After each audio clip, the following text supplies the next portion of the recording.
guys survived the David Kahn era of Timberwolves basketball and live to tell about it. It's Flagrant Howls. You know, what's funny, so Kyle's back, by the way. Kyle, after a week recharging, a little week vacation here, he's back where he belongs on Flagrant Howl. So we welcome you back to the podcast, sir. Hello. Thank you. Tan everywhere, Jan everywhere. Old Michael Scott. Felt good. I was telling you before we hit record that my wife and I were listening to Flagrant Howls last week when I think Judd just threw me under the bus, ran over me a couple times. Judd got squirrely, man. I loved it. Judd for a second there thought, this is the Mackey and Judd or like Purple Podcast or Purple Podcast. Purple Podcast was the original name of the feed of Purple Daily before it became a daily show. Okay. It's the first time I've said Purple Podcast in probably 5 years. It's funny how things pop in your brain.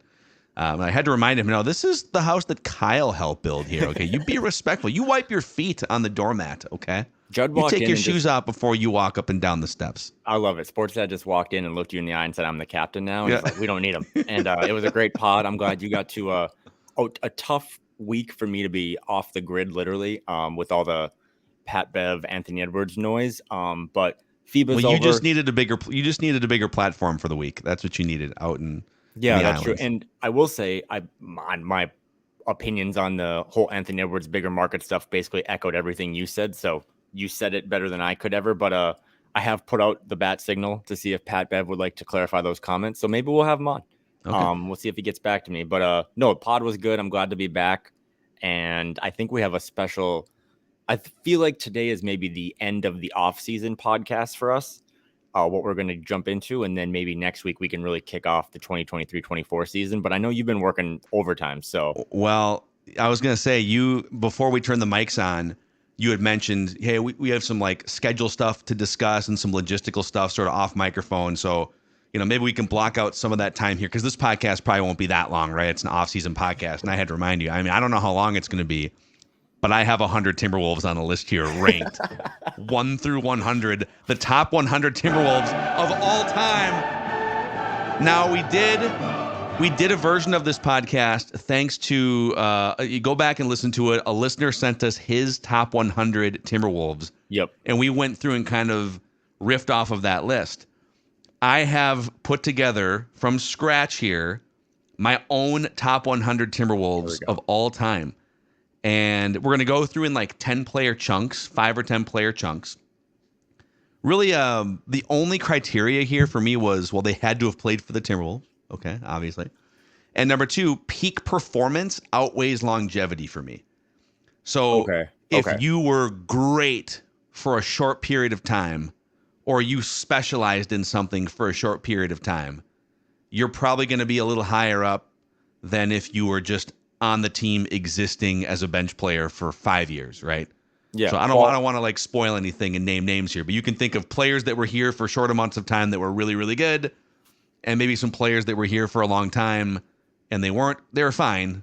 I'm giving more credence to how good you were at your peak. Yeah. Okay. Quality over quantity. That's how I would do it too. I mean, no.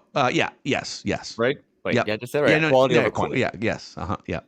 It's not. Yeah. It's okay. Yeah. I have there's other ways to describe that, but we'll just leave. Okay. Let's hear it. Having one great skill too, like if you were great at shooting threes or great at blocking shots, I tried to sort of make note of that. Where like because there's like 40 players that you could kind of put in a pot once you get past the first and second waves. So if you were the best shot blocker in Timberwolves history, okay, you stand out from like the other random big guys that were also on the team for the 20-year period or something.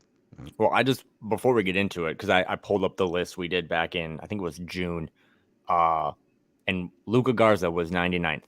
So that just reminds you about how difficult this is and how it can really just zap your self-confidence, zap your happiness to try to find 100 Timberwolves players that were good during their 34-year career or season in existence. So, I mean, looking back at that, I mean, there are some names on there that's like, I mean, Chase Buttinger was in that top 100.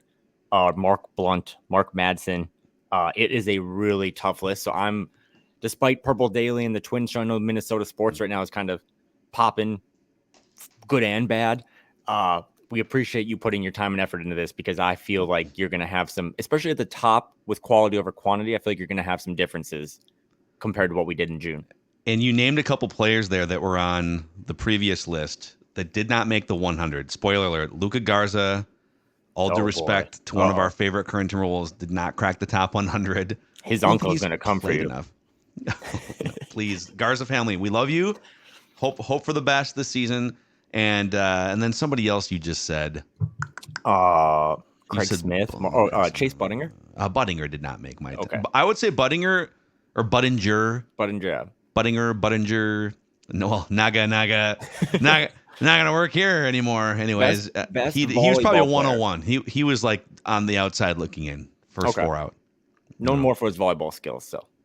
Yep, and for his multiple knee surgeries probably. So this top 100 Timberwolves list is presented by our friends at Power Lodge and Miller Marine. Okay, it's going to be 80 degrees again here in a few days in the Twin Cities. So there's still a few weeks left of what I consider summertime. Okay, of what the calendar considers summertime, and there are hundreds of pontoons in stock across all Power Lodge locations in Brainerd, Anamiet, Ramsey, and Miller Marine in St. Cloud. So you can check them out. Look at Kyle showing his family how to drive one of these pontoons on one of the 10,000 plus lakes. So check them out, powerlodge.com and millermarine.com. All right, sir, are you ready? Drum roll. Our graphics team was not able to put together visuals for this, or for the YouTube audience, you're going to have to just envision these players in your head. They were too what your favorite moments about these players. So let's go in 10-player chunks here. So we'll go from 100 to 91, and then you comment on whoever you want to. Deal. Number 100, known for setting great screens and a great culture and waving a very white towel on the bench, Mark Madsen is the 100th greatest Timberwolf of all time. Okay. 99, Johnny Flynn. Mostly because I can't mentally comprehend not getting a top 100 Timberwolf of all time when you passed on Steph Curry. This is more wishful thinking, I think. That, hey, at least they got one of the top 100 Timberwolves of all time, and Ricky Rubio, who's also on this list later on, when they passed on Steph Curry. So Johnny Flynn's 99. Wes Johnson, 98. Josh Okogie, 97. Darko Milicic, mostly for his banking strategy of just putting cash under his mattress. 96. 95, Antoine Walker. 94, Rashad McCants, who once averaged like 15 points a game. 93, Derek Williams, the former number 2 overall pick, and could throw down an alley-oop once in a while for the Labasota Timberwolves. 92, Bobby Jackson, a good, solid backup point guard before going to the Kings. And 91, 3D Dennis Scott, more known for his time with the Orlando Magic and on NBA TV, but he once shot 43% from downtown as a Timberwolf in the mid-1990s. I mean, I'd love to dissect each of these, but would turn into a 24-hour podcast. The Johnny Flynn one, he wasn't even close in the top 100 we did in June based on fan feedback. That might be a whole separate podcast. I was so in on that. Like, obviously the Steph Curry stuff he passed on twice, all that's folklore now into this very entertaining franchise that we cover, but I just loved him. I loved him coming out of school. That 6 overtime game for Syracuse. I wonder if he would be a guy. I mean, he deficiencies on defense for sure. He was a smaller guard, but he just makes me think of a guy that would have been really good in like today's day and age when you can play smaller, when you can play multiple guards in the backcourt. Like, again, the franchise. Oh, you're saying it was a draft pick ahead of its time. Kind of. Like, I mean, again, a backcourt of Steph Curry and Johnny Flynn or whatever wouldn't have worked defensively at all. But I think Johnny Flynn would have had a better chance surviving in today's league than he did back then. But that hip stuff just kind of nuked his career. I just remember when they got him, I was pretty excited because that kid kind of was everything you'd want in a smaller guard. But I can't believe he made the list. That makes me think that the list as we get into like the 40s is going to be hella depressing. What's funny is I know there's a lot of people that are like, okay, you can't put Johnny Flynn in the top 100 list. But I would urge you, once I'm done with this list, go find me 5 or 10 for sure better options than Johnny Flynn I'm sure there are. All right. So, but I would say the last 20 guys on this list, or for sure the last 15 guys, you're just literally putting names on a wall that played for the Timberwolves.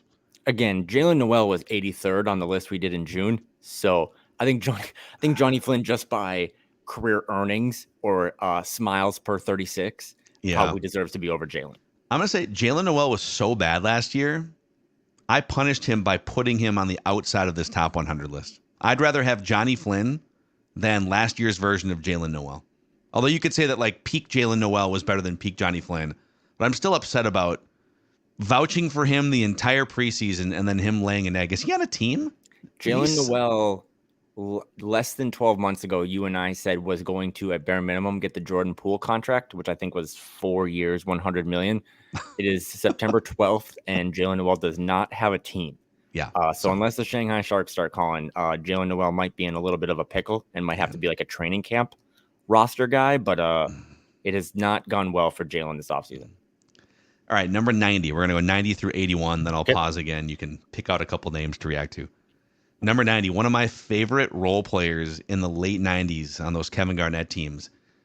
And I think if I remember right, Kevin Harlan was the play-by-play guy when this dude was signed. He was a Clipper. James Hollywood Robinson, a three-point shooter role player. Okay. Do you remember him? Nope, not at all, but I'm looking him up as we go. Kevin Harlan, James Hollywood Robinson. Great stuff. Spud Webb. Okay. Former 5'7" dunk contest guy for the Hawks, right? Yep.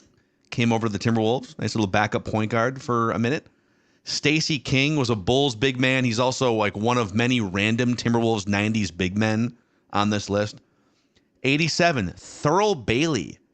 So Thurl Bailey was a rock solid power forward for the Utah Jazz throughout the 1980s. And then he was among like the late 80s, like early 90s Timberwolves teams for at least a year or two, kind of in the twilight of a rock solid career, but he was a good solid power forward. Chris Carr for participating in a dunk contest, and Gerald Green for blowing a candle out on the back of the rim at a dunk contest. Those are 85 and 86. 84 is Wayne Ellington. 83, Martell Webster, who actually had one of the better three-point shooting seasons percentage-wise in Timberwolves history. Once shot 42% from downtown. 82, Mark Blunt. And 81, tell me what I do bad, Mike James. That is 10 of what I would deem the most depressing names ever. And at least 7 of those guys probably came after I was like in high school or at least middle school. So like I was aware of what's going on. And probably 6 of them I was like, these guys could be perennial all-stars. So that just kind of explains to you how... Martell Webster was like a 4th overall pick, wasn't he? Wasn't he like a top 5 Yeah, pick? again, my brain is still on island time, but I believe the Wolves acquired Martell Webster from the Blazers in a trade. There's like a Martell... I don't want to look it up now, but Martell Webster, I think, famously had a moment where the Wolves were like down 3.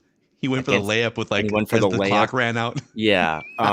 And that's when I was like, oh man. And because before then I was like, is Martell Webster the best 3-and-D guy in the league? And it's like, actually he might not have the most elite IQ, but okay. That's a tough group of 10.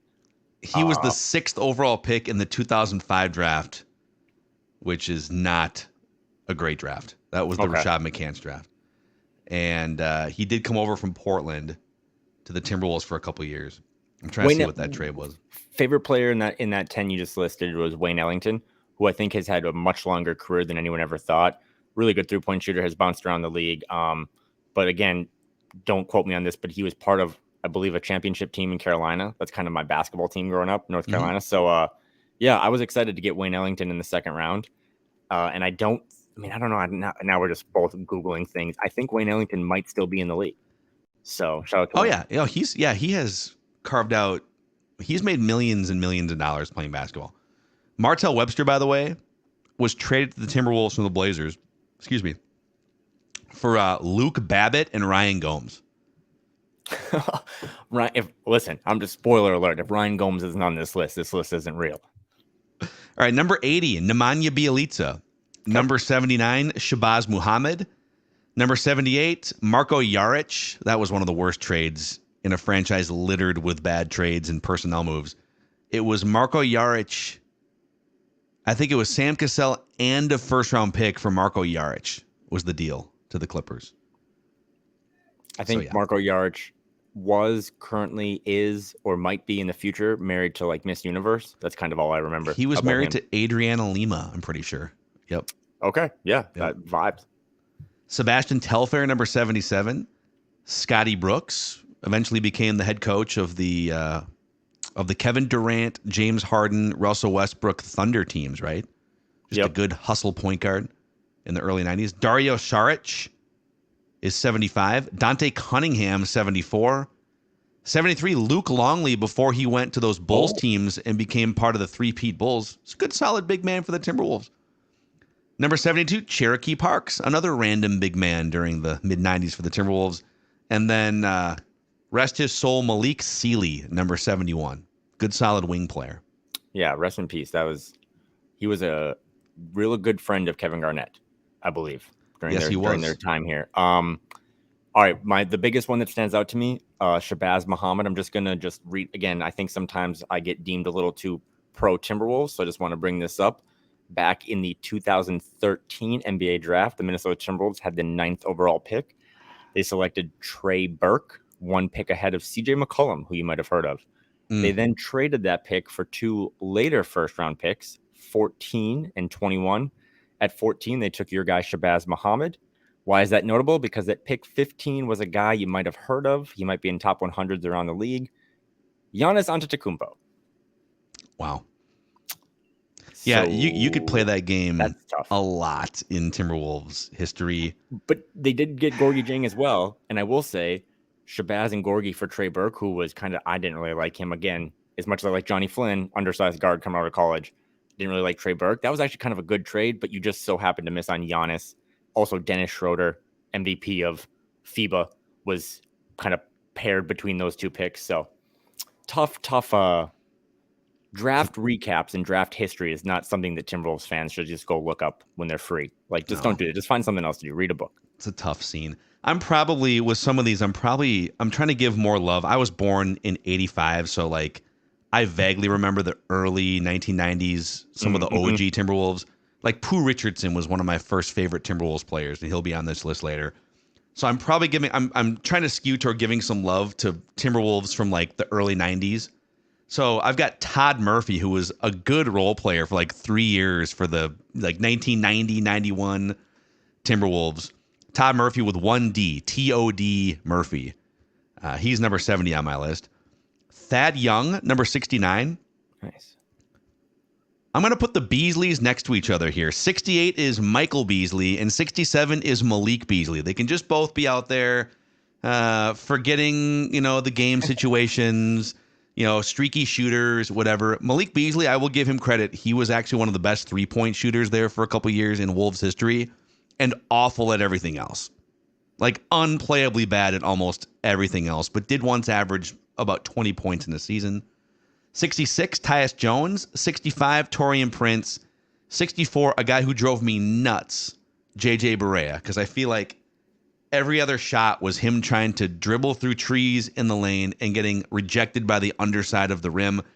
LaFonso Ellis had a really good season as a role player. It was one season during the KG run, is number 63. Pat Beverly, another great one season run as a role player, number 62. And then Jamal Crawford is 61. Oh, that's a lot to get into. Yeah, I mean, first and foremost, it's probably coaching malpractice, managerial malpractice to ever put the 2 Beasleys that close to each other, whether it be on the plane, the bus, or in the locker room. But Michael Beasley was, and there's a handful of guys in this top 100 or just Wolves history that was actually a smart move, right? It's a team that's taking it's to go to the Vikings. It's what the Vikings do, right? You go get a guy that didn't work out, highly drafted for another team. You see if you can resurrect his career. The problem is for the Wolves during, whether it be Darko or Michael Beasley and stuff, they didn't have the culture to kind of rejuvenate those players. They brought him into one of the worst cultures in the league. So never worked out. But I'll tell you what, man, when Michael Beasley came through, I was like, this is it. We got a guy, because he was so good at Kansas State. Yeah. And I was like, he just needed to change the scenery. And nope. That wasn't the case. One of the more prominent moments of my media career came in, I think, 2010. on 1500 ESPN, and I was hosting a show with Patrick Royce, the Royce and Mackey Show. It was a 3-hour daily sports talk show, and we had David Kahn, at the time the Wolves president of basketball operations, on our show, and we asked him about Michael Beasley and just kind of, what's going on with that guy? I don't remember what the exact question was, and David Kahn launches into one of the most infamous answers in Timberwolves front office history when he said, Michael and I have had some good conversations, and Michael, I'm going to be honest about Michael. Michael smokes too much weed. And he just opened up about Michael's weed smoking live on the radio. This is before it was legalized in any states. It was very much a taboo subject in the NBA. But Michael Beasley smokes too much weed is apparently what the problem was back in the day. I think it was before COVID or right around COVID, I had learned that David Kahn was actually living pretty close to where I live out here. I think he now has gone on to own a basketball team in Paris, but he was living out in Portland, out in the Slabtown area. And I ran into him once at a restaurant. I was a blog boy, and I had just kind of I just was probably 1 or 6 drinks in, and I went and introduced myself. I was like, hey, I'd just love to get your thoughts. I'll let you write the article, but whatever you want to do. I'm just a kid trying to write blog pieces, but would love to get your thoughts, anything you wish you could have done differently, blah, blah, blah. And I talked, and he just looked at me stone cold and just said, get bleeped. And then just walked away. Yeah. Wow. So still, my request is still out there, but he just kind of looked at me and was like, yeah, not going to happen. So not the most liked human being that I will say around. For that group of 10, I'm interested. I think we're going now, 59 or 60 down? We're going 60 down to 51 here. I'm going to struggle to find 60 guys that probably have a better Timberwolves history than Tyus Jones. So that's the first one that I was really going to ding you for, but I'm going to give you the floor here to keep going. Yeah, I mean, you can listen. I think you should be making notes of who is the most egregiously placed here. So if Tyus Jones right now. Okay. Number 60, Robert Covington, a good two-way 3-point shooting wing player. 59, Randy Foye. 58, Mike Miller. Mike Miller should be way higher on this list, but he just refused to shoot in the one full season that he was here. Mike Miller debuted quiet quitting in the NBA. He just quietly quit on the Timberwolves. Super weird. If you look at his stats, it's one of the great 3-point shooters in the NBA, and then you watch the games, he would pass up wide open threes and just keep swinging the ball around. Anthony Tolliver, number 57. 56 and 55 are two undersized but scrappy power forwards from the KG era. We're going Craig Smith and Gary Trent. Gary Trent Sr. Yep. Good. Gary Trent Sr. was a much better basketball player than I think people realize. Like you said, just kind of did a little, not Josh Hart by any means, but just kind of a guy that did a lot of stuff at a different position that you never would look at the box score the next morning in the newspaper and be like, oh, Gary Trent, what a great day. But he was kind of the guy that you would have on a winning team. Little Bobby Portis. He's like a 6'6" forward, like a power forward, I'm pretty sure, in those days. Felton Spencer, one of the better big men from the early days of Timberwolves basketball. Chuck Person, who I think came over from the Pacers, I want to say. Chuck Person once averaged 18 points a game in a season for the Timberwolves in the early 90s. Mo Williams, who once dropped 50 points in a game. And then Troy Hudson is 51. So those are the 50s. Yeah, I mean, again, nitpicking, but Tyus Jones, both the local angle, which, again, is not what we're doing here. This is Timberwolves specific, but I just think Tyus Jones had more moments, was more enjoyable to watch. The Mike Miller era. Mike Miller is actually a pretty cool guy now. He's an agent for some well-known players in the NBA, but I would much rather have Tyus over Mike Miller. But yeah, just another reminder, hearing Randy Foye's name just in general kind of just gives you like the, oh my gods, like totally believed in that guy. And he might be another one too, as I try to bring all these guys back from the dead. Randy Foye might have been a guy that in 2023 had a much better ability to be successful in the NBA than he did back then. But health, again, kind of came for him. And then his shooting was pretty spotty too. Yeah, that's true. That's true for him. All right, we're into the top 50 here. So that we just went 100 to 51, and now we're going to give you the top 50 Timberwolves. This is my list. You guys can agree or disagree. You can make your own list if you want to. If someone can get to 200, we will probably do that list on this show at some point. Yeah. If you could give us 101 through 200, we would probably devote a show to that. Okay, number 50, Ryan Gomes. Number 49, a sneaky good defensive big man from the 90s, Dean Garrett. Oh yeah, okay. Number 48, Corey Brewer, another obscure Wolf who dropped 50 points in a game one time. 47, the blocks per game leader in franchise history, Eddie Griffin. Okay. Yep. Number 46, AK-47, Andrei Kirilenko, a.k.a. the Hall Pass. Number 45, Jeff Teague. 44, Luke Ridnour. 43, Rasho Nesterovic. I think we kind of look back at Rasho and kind of make fun. Rasho was a good player playing next to KG. Number 42, Terry Porter. And number 41, not a great player like at his peak, but just a consistent Timberwolf and among the longest tenured Timberwolves, Doug West. Yep. Yeah, I think Doug West, again, a little before my time, but my dad always says like Doug West would be a top 10. We should get like Jim Pete's opinion on this. Top 10 underrated Timberwolves player. Just because we don't really remember him. The franchise is littered with a lot of different types of guards, and he was one of the better ones. So I think we always think like Troy Hudson, Randy Ford, all these other names, but Doug West was a real one. He was an OG, man. OG for sure.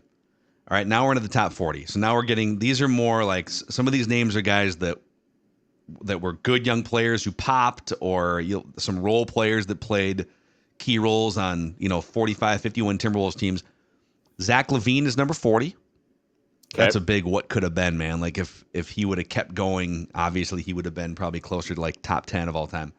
39, Ricky Davis. 38, Kevin Martin. 37, J.R. Ryder. Just a terrible team guy. And just like tons of talent. Wound up with the Jailblazers in the late 90s. J.R. Ryder would be a max contract player right now for the Charlotte Hornets. Yeah. For what their culture is all about. Putting up 23, 6, and 5, and just losing by 18 points every night. I've got Naz Reid, number 36. Naz Reid, 36. Wow, okay, keep going. 35, one of the great three-point shooters in Wolves history, Fred Hoiberg. Yep, that's good. 34, this man had one of the top 10 win share seasons in Timberwolves history, early 90s, Michael Williams. 33, one of the great defensive specialists, 3-and-D guys in Wolves history, Trenton Hassel. Okay. 32, a ball of energy, Jared Vanderbilt, who I think was a huge reason why the Timberwolves jumped back into playoff contention 2 years ago. And same for this guy for 5 years ago. Theige Gibson is 31. So kind of a run of defensive specialists here with Hassel, Vanderbilt, and Theige Gibson. I like putting Vando and Taj in just kind of back to back in the ranks. Someone had messaged me this the other day. Like we should answer the question of what is like the Timberwolves shot, like in the history of the team. Like what would you say? Oh, that's the shot for the Timberwolves. And I couldn't really think of one. But thinking of Taj Gibson, like that's probably, again, yes, please be self-aware and make fun of yourself.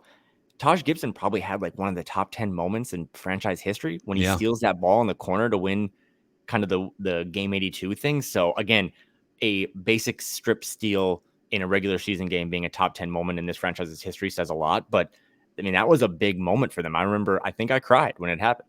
And they beat the Nuggets. That's a great question. Like if you think offensively, what are the most famous shots in Wolves history? There's one. Didn't Malik Sealy bank in a game winner one time against the Pacers? I think so. There was I think it was like they ran a really. Rick Adelman was coaching the team, I believe. It was the Kevin Love at his prime with the Wolves. They were down and playing the Clippers.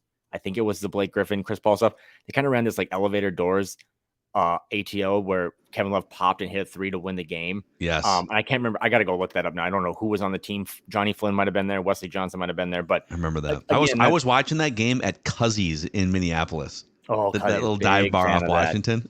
But yeah, if you're in the comments or on Twitter, like send us other ideas because I was really stuck. I was like, I don't really know if the Wolves. I mean, maybe that one run in the Western Conference Finals, but I don't think they had like a shot. Well, there was Sam Cassell Sam Cassell went on a run, and it was like he hit a 3 or a pull up 2 from 15, and then did the big balls dance where he hurt himself and then he was out.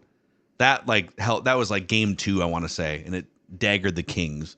And KG had a couple baseline shots against the Kings in game 7, but yeah, there's not a whole lot of. KG didn't have that many game winners to begin with. He wasn't, it wasn't like Kobe where he's every other game he's taken a game-winning shot. Again, when you're the team with the lowest winning percentage in all of sports for the longest time, like, you don't really have a lot of game winners because you're not really winning a lot of games. It's tough to find them. But if you have any ideas, submit them to us. But I remember that Kevin Love one was like, again, not the shot, but it was a memorable shot. So J.R. Ryder actually had one in like 1994 or 95 where he was falling out of bounds kind of between like where you'd inbound the ball on a half court and the half court line. And he's running out of bounds and he throws the ball kind of up behind his back with his back to the court, and it goes up in the air and goes in.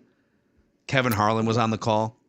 If you Google like J.R. Ryder crazy shot or something, or YouTube it, it'll show up. It's like classic Wolves uniforms, the Target Center. Malik Beasley almost had one too around Parade of Homes. But anyway, keep going. It's true. It's another one. Get off that guy's lawn. Okay, we're into the 20s here. Well, number 30 down to 21. 30, Jabe McDaniels. I guess he's kind of included in the run of defensive specialists here, but he's one of the best lockdown defenders in the NBA. He's ascending here. Number 29, one of the great three-point shooters and role players of the KJ era, Anthony Peeler. Peeler also like single-handedly almost won that Sonics Game 5. He like went off for 29 points or something. Really good player that we don't really talk about enough. 28, Chauncey Billups. Couple solid seasons as a backup point guard before he went on to fame. 27, again, this is like the peak version of these players. Derrick Rose averaged 18 points in his second season with the Wolves and dropped a 50 burger. 26, Mike Conley, because he was really good for like 3 months. Good leader. 25, Tyrone Corbin from the early 90s, a good stat stuffing wing player. 24, we make fun of him and the under the table deals for Joe Smith, but Joe Smith wasn't worth giving up 4 first-round picks and sabotaging, half of the KG era, but he was a really good, solid player at 24. 23, Kyle Anderson. Oh, okay. Yeah, I like that. One of the best free agent signings in Wolves history. Yep. Nope. And a leader, 25. Dude, he's one of the 25 best Timberwolves. Fight me. I am so with that. He's everything I thought Andre Kirilenko would be. Winning DNA. 22, Gorgie Jeng. And 21, I've got kids to feed, Latrell Sprewell. Now we're really getting into the meat and potatoes of this. Good names. The one little note I had back on the Corey Brewer thing, Corey Brewer and Minnesota Mike Conley drafted in the same draft back in 2007. Wow. And also, if you go back and look, this is the one draft you could kind of go look at. I think we look at Corey Brewer. I know we're going back a little bit as a missed draft pick. I think he actually had a pretty solid Timberwolves career.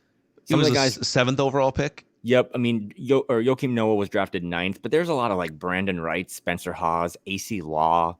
If you get a good role player, a good two-way role player with the 7th pick in most drafts, you're probably not getting a superstar with the 7th pick, right? Yeah, that draft was the Odin Durant draft, but I mean, there was a lot of really bad players, and then I guess Marcus Gasol was in the second round. But Corey Brewer had a better career than I think we give him credit for. But again, I'm pretty sure, I think he's out of the league. I think he's an assistant coach with maybe the Kings. But Mike Conley, at his ripe old age, is still getting it done. So shout out to Mike Conley. I like that one. Mike Conley is a top 30 player in Timberwolves history, and that is wild. Yeah. All right, we're into the top 20 here, and this is where the debates are going to really rage. Number 20, D'Angelo Russell. I wanted to put him lower because I soured on him so much, but he helped the Wolves get back to just a competitive state. He was a good player. He was frustrating at times, but man, he could carry a game once in a while too. So D'Lo's number 20. Nikola Pekovic, 19. Was it you that sent me the photo of Peck now? Peck's put on about 75 pounds, just living a fat and happy life. Yeah, I don't want to get the spotted at one of the FIBA wrong, games. but he's like the president of, I don't think Serbia, but he's like the president of one of the international basketball associations, which again, I'm pretty sure you can Google him and he's like part of a drug cartel. Yeah. And so when you're the leader of a drug cartel, you can really do whatever you want. But yeah, you can. He has gotten a little bigger. I'm guessing the cardio has not been the same since he left the league, but it was cool when the Wolves were really, really, really bad to have a guy that was fun to interview, fun to talk to, but also like renowned around the league as like, I mean, Peck would have been great on social just because everyone would have talked about him, but every athlete in the league was like, he's the scariest guy to go against. He's so strong. He's left tackle playing basketball. Yeah, he would. God, man, I wonder, would his game at all translate 10 years later? Like, would he be able to sit out there and just have like a flat-footed like dad at the Lifetime Fitness gym 3-point set shot or something? Like Arvydas Sabonis from the 90s. Could he just sit out there and like pop some threes without jumping? I don't know. He would get cooked so bad, like defensively and pick and roll, but he would also just lay some like he would get Ant open at end of game situation because he would just nuke a guy. So then watching him shoot threes would be hilarious because I'm pretty sure he took 0 in his career. Yeah. So Peck is 19. Number 18, he didn't live up to the hype and he didn't live up to maybe everyone's expectations. Injuries played a role, but he was a damn good player. Ricky Rubio, one of the great distributing point guards in franchise history. He could rebound, could play some defense, and he was a huge reason why the Wolves got back to being, they weren't in the playoffs with him, but they got back to being like a 500 team, and then it's kind of a what if for that era, right? Is that too high for Rubio? He's one of the more polarizing players. Because I think some people are like, he couldn't shoot, and some NBA fans just like, if you can't shoot, you're kind of like on their hate list. I just think of all the extra stuff he did. I mean, that whole saga, again, to bring it back to modern day, would have been so much fun because we would have been like tracking Spanish jets and stuff, right? Yeah. On Twitter. He was a big reason that I cheer for the team now or follow the team now. He was a nice bridge. He never reached his potential. I mean, watching that Spain game where he was that Spain USA kind of knockout, drag out gold medal game. The kid was 16, 17 years old going up against some of the world's best players, but never really worked out for him here. Again, a lot of that just falls back on management and the organization not putting the right pieces around him. But he needed shooters around him, and it was like, if you imagine Rubio before he got old and sort of injured even more, with just 4 dudes who could shoot, you know, and they might have tried to do that a couple times, but it just never, the roster never felt. I mean, like Derek a Ricky Williams Rubio never got his shot to work. And again, I there is a tweet out there somewhere where I'm like, is Derek Williams the next LeBron James? The Wesley Johnson thing was a big mistake. It just didn't work out. And then obviously the injury, tearing his ACL against Kobe that one night. But I don't think it's too high. I mean, again, we are really shopping at the bargain bin here, but Ricky Rubio is a top 20 Timberwolves player without a doubt. Yeah. Okay, so let's see. Rubio was 18. 17, Tony Campbell. So Tony Campbell, early 90s, deep cut. He went from winning a championship as a role player with the Lakers in like 1988 or 89. His first year with the Timberwolves, he was the starting shooting. He was a bench player with the Lakers and the Pistons in the 80s and 90s, early 90s. And then he comes over to the Timberwolves. First year, 23 points, 6 rebounds, 3 assists, and played almost 40 minutes a night for the upstart Timberwolves. He was just the spark for those early teams, along with, I think they were the backcourt for the first 3 years, the starting point guard, shooting guard. Pooh Richardson is next on my list. So I've got Tony Campbell, Pooh Richardson, 17, 16. Really good, feisty players who put up big box scores and numbers. So Pooh Richardson, at his peak, was a 17 points a game, 9 assists, 4 rebounds, Energizer Bunny all over the place, and was one of the first popular players in Wolves history. Number 15, Christian Laettner. Yeah. Good player on bad teams. This is probably too high for him, but like he was a good player. Number 14, I'm putting him higher than he probably should be, but I think just based on his importance for this franchise's history, Sam Mitchell deserves to be in the top 15. Yep, no pushback there. I don't love the Laettner pick, but again, I think that's more just I don't love Laettner the player or the person. But no, Sam Mitchell is a top 15 Minnesota Timberwolves. Number 13, Andrew Wiggins. Yep. Number 12, Rudy Gobert. I know what people think. I know the narrative, but Rudy Gobert, if you start to look and dig, he's one of the best defensive bigs and rebounders in franchise history. Again, like at your peak, how far down can you put Gorgie Jang above him? Can you put like, I guess you could put Pekovic above him, but I think this version of Gobert is a better winning player than that version of Pekovic. I get it's polarizing, but bias aside, the gap between Jaden McDaniels and Rudy Gobert since we've only seen one season of Rudy Gobert, seems a little wide. I think you had Rudy about 13, 14, and Jane was like 30th. 30, yeah. So that one is an issue to me. But no, I mean, it's like at first glance, I want to tell you that's idiotic. And then when I run through my notes and see the list, it's like, where would you put him? Like, you're not going to drop him outside the top 20. So I think he led the Wolves in win shares last year too. You know, he does, even when he's not playing the greatest, he does provide some sneaky value. So it's probably too high. It's probably too high. He has an opportunity this year to win people back. So he had a lot more action blocking people on offline last year than online. But yeah. So we'll okay. So 13 for him. He's 12. Al Jefferson is 11. Okay, that was my question. Now, there's no way he's ahead of Al Jefferson. Al Jefferson was great, man. Just he had his 2 or 3 little moves in the post. He could do those little bunny hooks from 10, 12 feet away.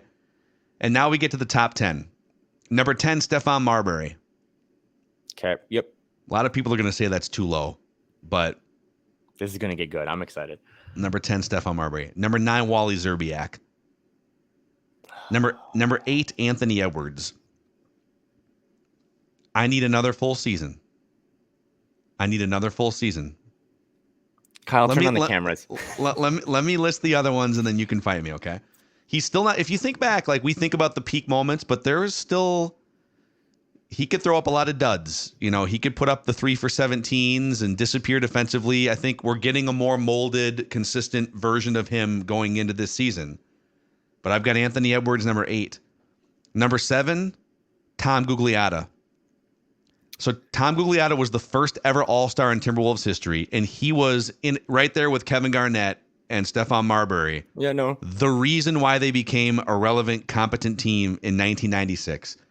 So Tom Gugliotta, 21 points a game, 9 rebounds, 4 assists, steals, blocks. I remember growing up watching him. He was just a bucket. He was a mid-range bucket every time down the floor. He was efficient. He could play some defense. And he was a catalyst for why the Timberwolves went from being a laughingstock to a 45-win team. So googly, oogly, oogly, baby, as Kevin Harlan would say. Number 6, the most underrated player in Timberwolves history, Terrell Brandon. Yes. Yeah. They went from Stephon Marbury to Terrell Brandon and got better because Terrell Brandon was a more professional, consistent leader, point guard. He understood this is Kevin Garnett's team. I'm here to feed that, but I can also score. I've got a pull-up game. Terrell Brandon was excellent for like 3 seasons in the late 90s, taking over for Stephon Marbury. Carbon copy of what the Timberwolves are going through now with D'Angelo Russell and Mike Conley. Yep. Number 5, Jimmy Butler. One season of glory, and it was glorious. Did the Wolves acquire someone I don't know? Because I can't think of 4 more players, but keep going. Keep cooking. Number 4, Sam Cassell. Okay. Number 3, Kevin Love. Number 2, Karl Anthony Towns, despite me being a hater. And number 1, Kevin Garnett. I'll give you the top 10 one more time in order. Yeah, run it back one more time. KG, number 1. Karl Anthony Towns, number 2. Now, if you wanted to fight me and say the 1 year of Jimmy Butler was such a dog year, like he was such a bulldog, and you want to put him number 2, since I'm weighing peak performance over longevity. But Cat has been an all NBA caliber player, and he's got flaws that drive me nuts. But he's also a unicorn. He's super talented. So he's number 2. Kevin Love's number 3. Sam Cassell, peak Sam Cassell is number 4. Jimmy Butler 5. Terrell Brandon 6. Tom Gugliotta 7. Anthony Edwards 8. Wally 9. Stephon Marbury 10. Those are my top 10 Wolves.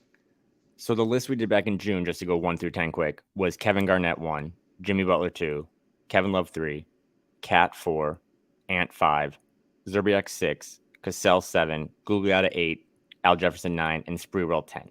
So yeah.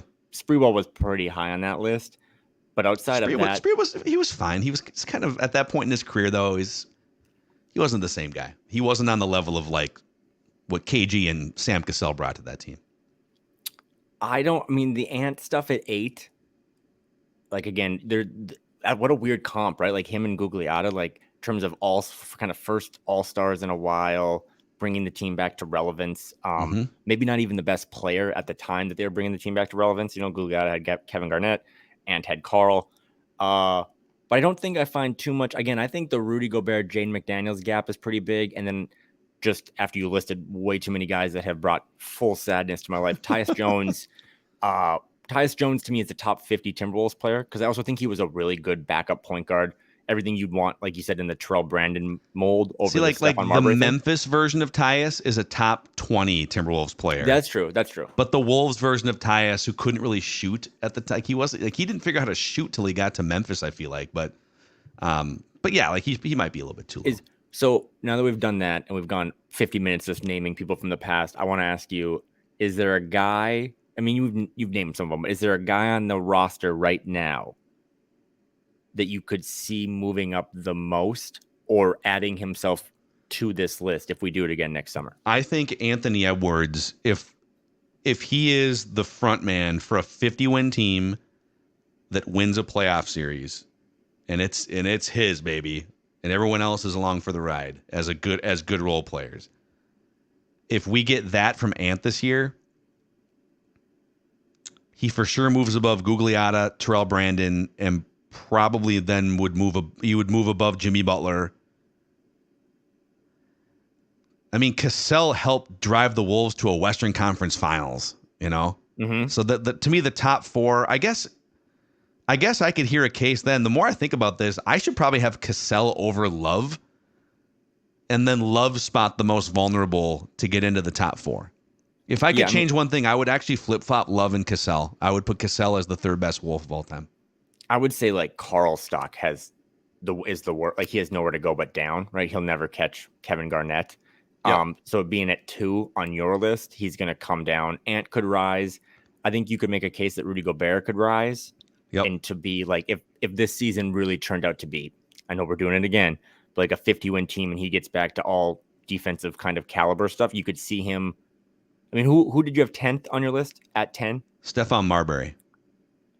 If Rudy Gobert had a Utah Jazz season, you could argue he's in the top 10. Nas Reed could make a jump too. You get Nas all of a sudden, we found 25 minutes a night for you, Nas. Go out and I think Nas Reed has a better chance of climbing up the charts than like Kyle Anderson. I think Kyle Anderson's going to have a diminished role this year just because of all the different depth they have, and maybe they want him, saved up for the playoffs type thing. But I think Nas Reed has a chance to go up. I think Jaden and Nas could both be top 20 Timberwolves players by the end of the 23-24 season.